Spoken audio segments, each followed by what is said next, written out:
ಶ್ರೀ ಗುರುಭ್ಯೋ ನಮಃ.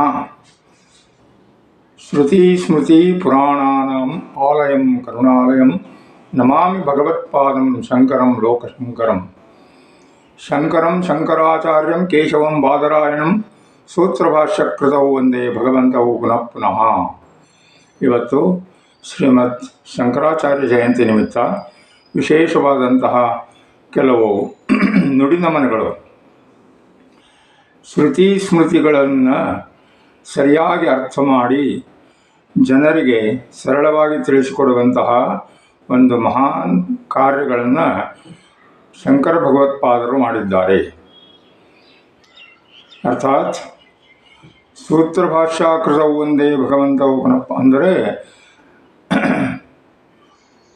ಬ್ರಹ್ಮಸೂತ್ರಗಳಿಗೆ ಉಚಿತವಾದಂತಹ ಭಾಷ್ಯವನ್ನು ಬರೆದು ಸರಳವಾದ ಶೈಲಿಯಲ್ಲಿ ಜನಸಾಮಾನ್ಯರಿಗೆ ತಿಳಿಯುವಂತಹ ಒಂದು ಮಹತ್ ಕಾರ್ಯವನ್ನು ಭಗವತ್ಪಾದರು ಮಾಡಿದ್ದಾರೆ. ಇವತ್ತು ಶ್ರೀಮದ್ ಶಂಕರಾಚಾರ್ಯರನ್ನು ನಾವು ಮನಸಾ ಸ್ಮರಣೆ ಮಾಡಿಕೊಂಡು ಅವರು ಹಾಕಿಕೊಟ್ಟಂತಹ ಅದ್ವೈತ ಸಿದ್ಧಾಂತದ ಒಂದು ದಾರಿಯನ್ನು ಸುಗಮವಾಗಿ ನಾವು ಅದರಲ್ಲಿ ನಡೆಯುವಂತೆ ಪ್ರೇರಣೆಯನ್ನು ಹೊಂದುವ. ಶಂಕರರು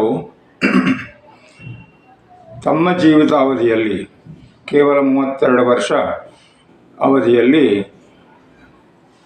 ಅನೇಕ ಮಹತ್ ಕಾರ್ಯಗಳನ್ನು ಮಾಡಿ ಭಾರತದಾದ್ಯಂತ ಸಂಚರಿಸಿ ಪೂರ್ವ ಪಶ್ಚಿಮ ಉತ್ತರ ದಕ್ಷಿಣಗಳಲ್ಲಿ ಶ್ರೇಷ್ಠವಾದಂತಹ ಸನಾತನ ಸಂಸ್ಕಾರಗಳನ್ನು ನೀಡುವಂತಹ ಆಶ್ರಮಗಳನ್ನು ಮಠಗಳನ್ನು ಸ್ಥಾಪನೆ ಮಾಡಿ ಪಾದಯಾತ್ರೆಯಿಂದ ಕೇವಲ ತಮ್ಮ ಈ ಸಾಧನೆಯನ್ನು ಅವರು ಯಶಸ್ವಿಗೊಳಿಸಿದ್ದಾರೆ.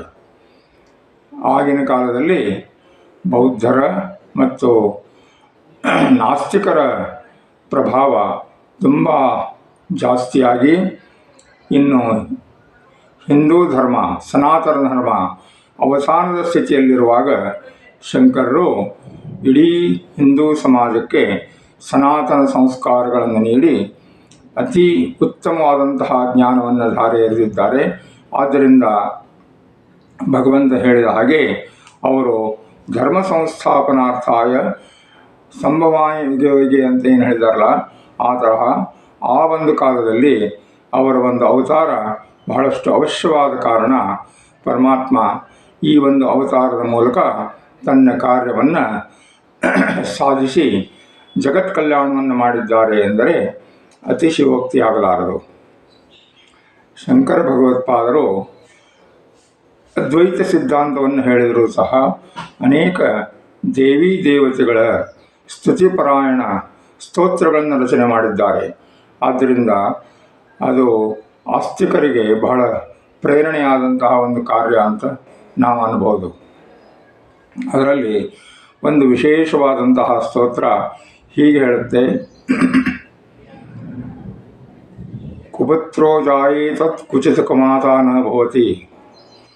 ಅಂದರೆ ಒಬ್ಬ ಕೆಟ್ಟ ಮಗ ಹುಟ್ಟಬಹುದು, ಆದರೆ ಕುಮಾತ ಅಂದರೆ ಕೆಟ್ಟ ಸ್ವಭಾವವುಳ್ಳಂತಹ ತಾಯಿ ಇರಲಿಕ್ಕೆ ಸಾಧ್ಯವಿಲ್ಲ ಜಗತ್ತಿನಲ್ಲಿ ಅನ್ನೋದನ್ನು ಅವರು ಸಿದ್ಧ ಮಾಡಿ ತೋರಿಸಿದ್ದಾರೆ.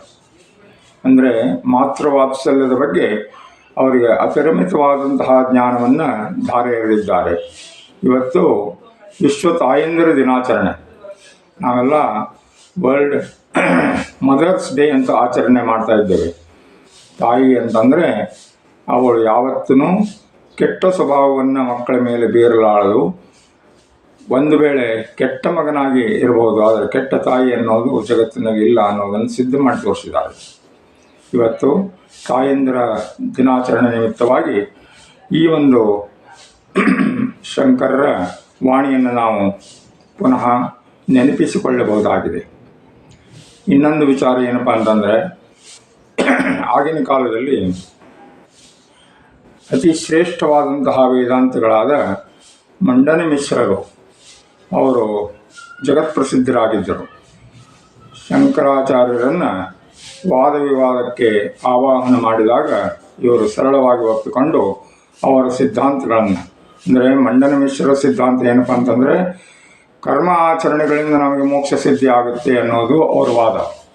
ಶಂಕರರು ಅದನ್ನು ಸುಳ್ಳು ಮಾಡಿ ಕರ್ಮಗಳಿಂದ ನಮಗೆ ಮೋಕ್ಷ ಸಿಗಲಿಕ್ಕೆ ಸಾಧ್ಯವಿಲ್ಲ, ಅದು ಕೇವಲ ನಮ್ಮನ್ನು ಸ್ವರ್ಗಾದಿಗಳ ಸುಖಭೋಗಗಳನ್ನು ತಂದು ಕೊಡಬಲ್ಲದೆ ಹೊರತು ಮೋಕ್ಷಕ್ಕೆ ಅದು ಕಾರಣವಾಗಲಾರದು.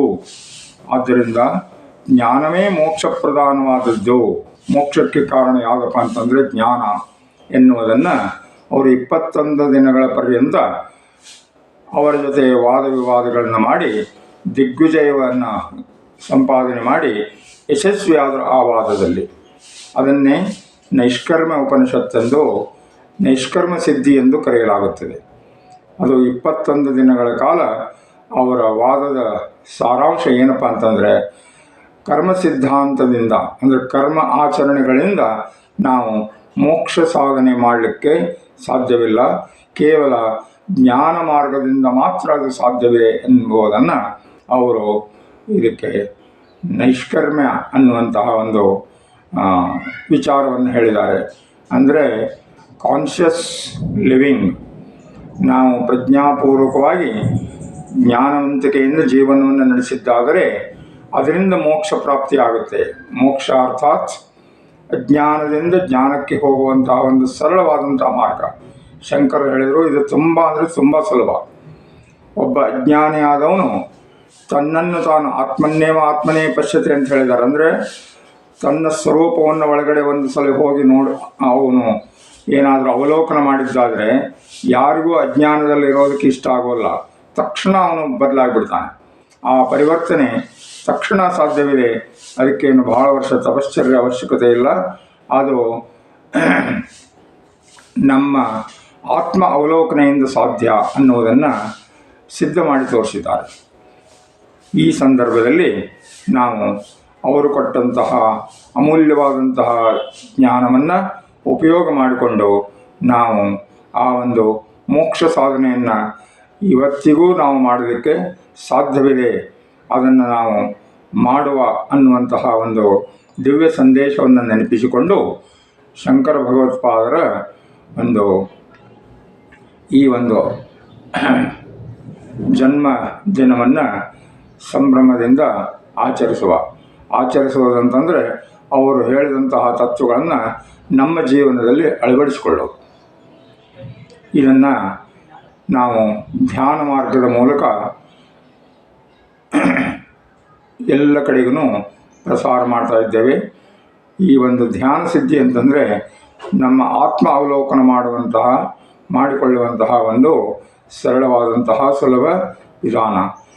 ಸದ್ಗುರುಗಳ ಮಾರ್ಗದರ್ಶನದಲ್ಲಿ ಇದನ್ನು ನಾವು ಮಾಡಿಕೊಂಡು ಕೃತಾರ್ಥರಾಗೋಣ ಅನ್ನುವಂತಹ ಮಾತನ್ನು ಹೇಳಿ ಇಂದಿನ ಈ ಸಂಚಿಕೆಯನ್ನು ಕೆಲವು ನಿಮಿಷಗಳ ಕಾಲ ಧ್ಯಾನ ಸ್ಥಿತಿಯನ್ನು ನಾವು ಅನುಭವಿಸಿ ಈಗ ಹೇಳಿದಂತಹ ದಿವ್ಯ ಸಂದೇಶಗಳನ್ನು ಅನುಸಂಧಾನ ಮಾಡುವ. ಕೆಲವು ನಿಮಿಷಗಳು ಧ್ಯಾನಸ್ಥರಾಗುವ.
ಧ್ಯಾನಾವಸ್ಥಿತ ತದ್ಗತೇನ ಮನಸಾ ಪಶ್ಯಂತಿ ಯಂ ಯೋಗಿನೋ ಯಸ್ಯಾಂ ತಂ ನರದಿಸ್ವರಾ ಸ್ವರ್ಗಣ ದೇವಾಯ ತಸ್ಮೈ ನಮಃ. ಧ್ಯಾನ ಸಾಧನೆಯನ್ನು ಮೌನವಾಗಿ ನಿರಂತರವಾಗಿ ನಾವು ಅನುಸಂಧಾನ ಮಾಡಿ ಪ್ರತಿನಿತ್ಯ ಅದನ್ನು ಪರಿಪಾಲಿಸಿಕೊಂಡು ನಮ್ಮ ಜೀವನವನ್ನು ಜ್ಞಾನ ಮಾರ್ಗದತ್ತ ಕೊಂಡೊಯ್ಯಲಿಕ್ಕೆ ಬೇಕಾದಂತಹ ಒಂದು ಸುಲಭವಾದಂತಹ ಸಾಧನೆಯನ್ನು ನಾವು ಮುಂದುವರಿಸಿಕೊಂಡು ಬರುವ ಅನ್ನುವಂತಹ ಒಂದು ಪ್ರೇರಣೆಯನ್ನು ನೀಡ್ತಾ ಇವತ್ತಿನ ಒಂದು ಕಾರ್ಯಕ್ರಮದಲ್ಲಿ